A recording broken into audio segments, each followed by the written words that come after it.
શ્રી કૃષ્ણ. રિદ્ધિસ કિચનમાં આપનું સ્વાગત છે. આજે આપણે મિક્સ વેજીટેબલ સબ્જી બનાવીશું. તેના માટે ટામેટાં, ડુંગળી, લસણ, આદુ, મરચાં અને આપણે એક પેનમાં નાખીને એની ગ્રેવી બનાવવાની છે. એના માટે 1 ચમચી આપણે તેલ નાખીશું.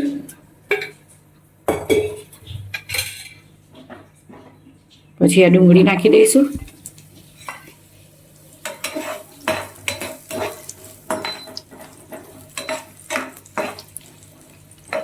નાખી પછી એની અંદર આપણે ટામેટાં નાખી દઈશું. પછી આ લીલા મરચાં નાખીશું. પછી આદુનો લસણ નાખીશું.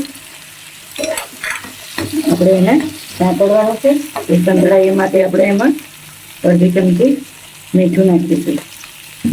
એને ફાસ્ટ આપણે સાંતળવાની છે. ગ્રેવી માટેનો તૈયારી થઈ છે. હવે આપણે આ ગ્રેવીની જે સબ્જી હતી એ બધી હવે આપણે આ સબ્જી બધી સંતળાઈ ગઈ છે. એટલે હવે એને આપણે ઠંડી કરવા મૂકીશું. પછી એની ગ્રેવી કરવાની છે. 1 મિનિટ. આપણે આ બધા મિક્સ વેજીટેબલ છે.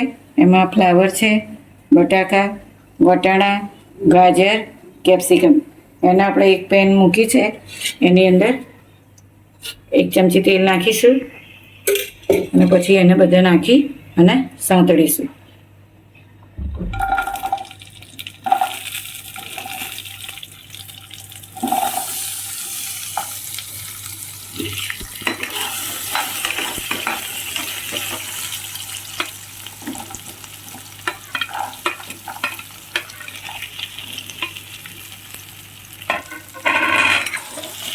અને ધીમા તાપે થોડા અધકચરા સાંતળી દઈશું.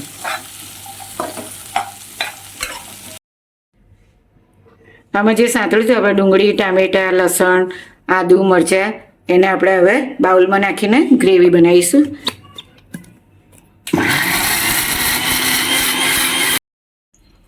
હવે આપણે સબ્જીનો વઘાર કરીશું. એના માટે મોટી 2-3 ચમચી આપણે તેલ નાખ્યું છે.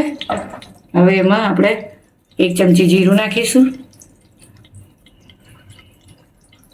જીરું થોડું આવી જાય એટલે આપણે જે બનાવેલી ગ્રેવી છે એ અંદર નાખીશું.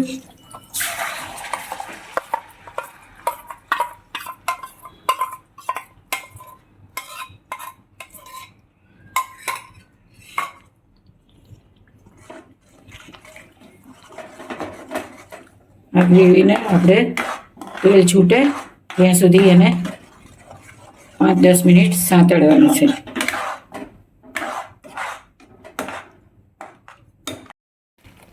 હવે આપણી આ ગ્રેવી તૈયાર થઈ ગઈ છે. એમાં તેલ છૂટી ગયું છે. એમાં બધા આપણે આ મિક્સ વેજીટેબલ છે એ અંદર નાખીશું.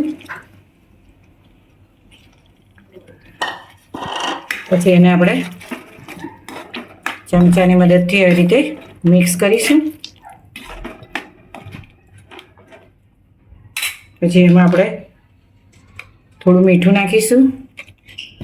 પછી આ બધા રૂટીન મસાલા છે એ નાખીશું. 1/2 ચમચી ગરમ મસાલો, 1 ચમચી ધાણા જીરું, થોડી હળદર અને 1/2 ચમચી આપણે લાલ મરચું પાવડર નાખીશું. સાથે સાથે કલર આવે એના માટે આ કાશ્મીરી મરચું છે એ નાખીશું. ફરી એને થોડો ગેસ વધારી અને 1-2 મિનિટ થોડું ફાસ્ટ આપણે કૂક કરીશું. આ બધું મિક્સ થઈ ગયું છે.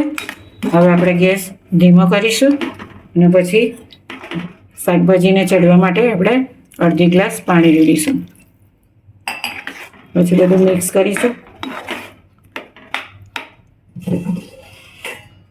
અને પછી આપણે એને 5-10 મિનિટ ઢાંકીને ચડવા દઈશું.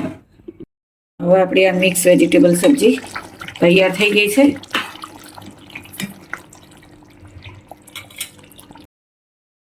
હવે આપણે એની અંદર કસૂરી મેથી છે 1 ચમચી, એને મસરી અને પછી આ કસૂરી મેથી નાખીશું.